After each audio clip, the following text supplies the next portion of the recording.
बिस्मिल्लाहिर्रहमानिर्रहीम। आज हम ये देखेंगे कि आयनिक और इलेक्ट्रोवैलेंट बॉन्ड कैसे बनता है। आयनिक कंपाउंड सोडियम क्लोराइड की एग्जांपल लेते हैं। सोडियम एटम को न्यूट्रल फॉर्म में देखा जाए तो इसके पहले शेल में 2 इलेक्ट्रॉन, दूसरे में 8 और तीसरे शेल में 1 इलेक्ट्रॉन होता है। स्टेबिलिटी गेन करने के लिए सोडियम अपने सबसे बाहर वाले शेल में मौजूद इलेक्ट्रॉन को रिमूव करता है।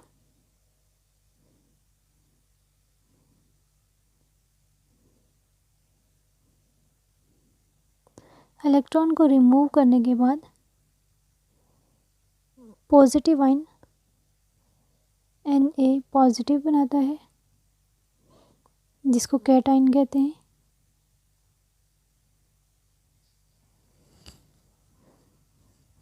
और सोडियम पॉजिटिव कैटायन की इलेक्ट्रॉनिक कॉन्फ़िगरेशन देखी जाए तो उसके वैलेंस शेल में 8 इलेक्ट्रॉन होंगे और ये एक स्टेबल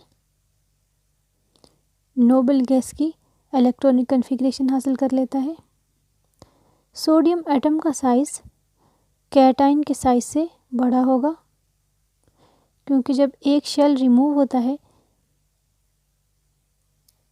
पॉजिटिव आयन का साइज़ न्यूट्रल एटम से कम हो जाता है।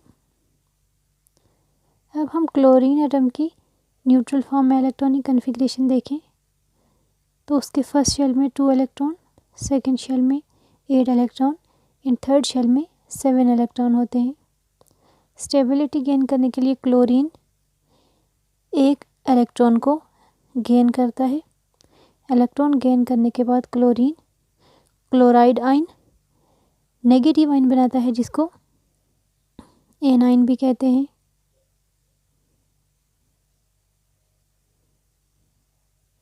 और एक एन आयन का साइज़ अपने न्यूट्रल एटम से ज़्यादा होता है,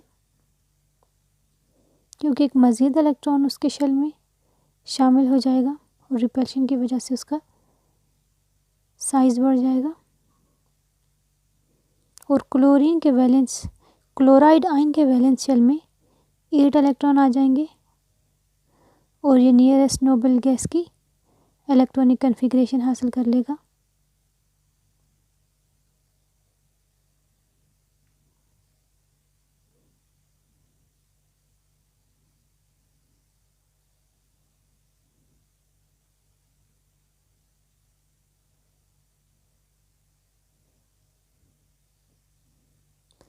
सोडियम एटम और क्लोरीन के वैलेंस शेल को लुईस स्ट्रक्चर्स की फॉर्म में रिप्रेजेंट किया जाए तो एक एटम के वैलेंस शेल के इलेक्ट्रॉन को डार्ट से और दूसरे एटम के वैलेंस शेल के इलेक्ट्रॉन्स को क्रॉस से रिप्रेजेंट किया जाता है लुईस स्ट्रक्चर में। और पॉजिटिव और नेगेटिव आयन सोडियम पॉजिटिव और क्लोराइड नेगेटिव आयन के दरमियान एक इलेक्ट्रोस्टैटिक फोर्स ऑफ अट्रैक्शन होती है और इनके बनने के दौरान एनर्जी भी रिलीज़ होगी।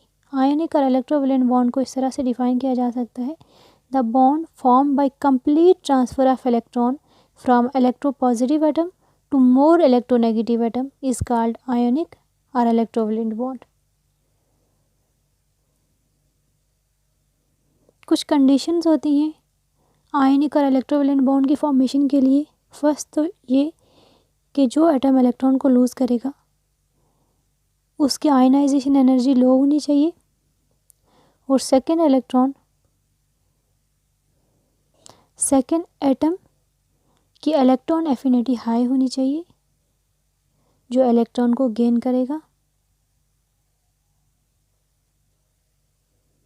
और थर्ड कंडीशन इलेक्ट्रोनेगेटिविटी डिफरेंस का है।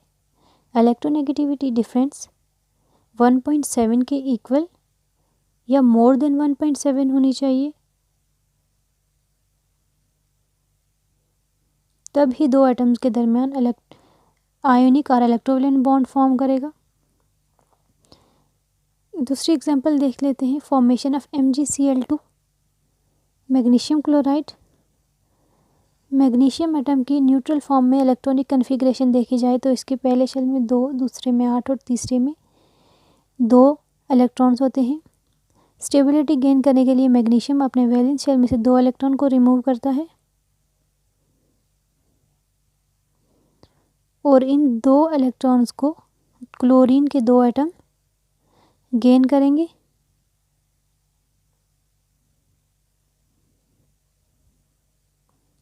और MgCl2 फॉर्म होगा।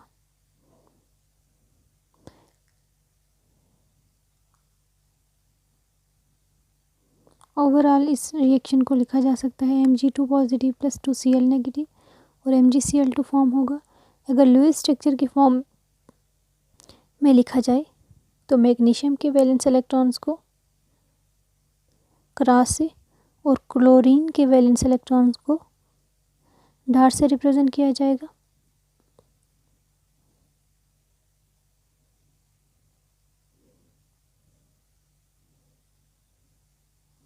और मैग्नीशियम अपने 2 इलेक्ट्रॉन क्लोरीन के 2 अलग अलग एटम्स को एक इलेक्ट्रॉन रिसीव करेगा मैग्नीशियम से और दूसरा इलेक्ट्रॉन, और इस तरह से MgCl2 की फॉर्मेशन होगी।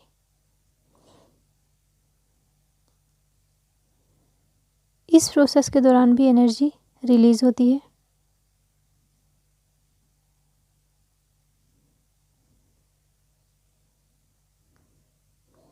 यानी ionic bond complete transfer of electron से फॉर्म होगा। एक एटम इलेक्ट्रॉन को कंप्लीटली ट्रांसफ़र करेगा और दूसरा एटम उसको रिसीव करेगा।